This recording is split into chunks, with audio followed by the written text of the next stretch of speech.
আসসালামু আলাইকুম। প্রতিদিনের মতো আজকেও আমাদের আরেকজন শিক্ষার্থী জাপান এম্বাসি থেকে ভিসা ডেলিভারি ডেট পেয়েছে। আ তার কাছ থেকে জেনে নেব জাপানে কোন শহরে সে অ্যাপ্লিকেশন করেছে এবং আজকে সে আলহামদুলিল্লাহ সফল। তার এই সফলতার গল্পটা জানবো। জি, তুমি জাপানে কোন শহরে অ্যাপ্লিকেশন করেছো এবং তোমার বাড়ি কোথায়? এবং কিভাবে সান জাপানিজ ট্রেনিং সেন্টার সম্পর্কে জানতে পারছো? এই বিস্তারিত যদি একটু বলতা। জি, আমি নাগোয়া সিটিতে এপ্লাই করছি। তো আমার ওখানে এসপিসি স্কুলে আসছে। আমার সিভি আসছিল। তো আজকে আমি ভিসা ডেলিভারি ডেট পেলাম। আমার নাম ইসবাত বিন কুতুব ফিদ্দা।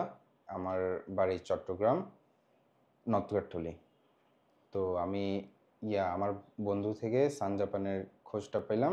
তো ওখান থেকে এসে এখানে ভর্তি হলাম। আচ্ছা। এই যে আজকে আলহামদুলিল্লাহ ভিসা ডেলিভারি ডেট জি পেয়েছো, স্যার। তোমার কাছে আসলে কেমন লাগছে? যে জি স্যার। তুমি জাপান ইনশাআল্লাহ এই কয়েকদিনের ভিতরে চলে যাবা। তোমার কাছে কেমন লাগছে? জি স্যার, অনেক ভালো লাগতেছে স্যার। এই যে আচ্ছা। তুমি আসলে তুমি তো তোমার বন্ধু আমাদের মাধ্যমে গেছে, জি, তাই তো? জি, তো তোমার কাছে ১ম জাপানিজ ল্যাঙ্গুয়েজটা আসলে কেমন লাগছে? বা তুমি তো নাট এবং জেএলপিটি পাস জি। করছো। তো সেই ক্ষেত্রে আসলে তুমি কোন পথটা অবলম্বন করছো? ১ম এ আমার কাঞ্জি পাঠটা অনেক হার্ড লাগলো, কিন্তু আস্তে আস্তে আমার প্র্যাকটিস করতে আমার এরপরে স্যাররা আমাকে হেল্প করছে অনেক।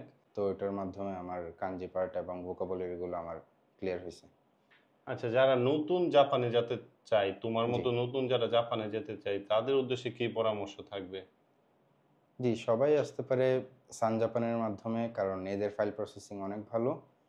এরা অনেক ভালোভাবে করে সবকিছু। মানে জাপানে গিয়ে কি নিয়ে পড়াশোনার ইচ্ছা আছে? ১ম এ তো আমার ল্যাঙ্গুয়েজ কোর্সটা শেষ করব। ১.৫ বছরের আমার ল্যাঙ্গুয়েজ কোর্স শেষ করে এরপর আমি বিশ্ববিদ্যালয়ে ভর্তি হব। বিশ্ববিদ্যালয়ে বিশ্ববিদ্যালয়ে কি নিয়ে পড়াশোনা তোমার ইচ্ছা আছে? অর্থনীতি, অর্থনীতি নিয়ে। নিয়ে পড়াশোনার ইচ্ছা জি, আছে। আচ্ছা, তোমাকে অনেক ধন্যবাদ। তোমার জি স্যার। সফলতা কামনা জি স্যার, করছি। Thank you sir.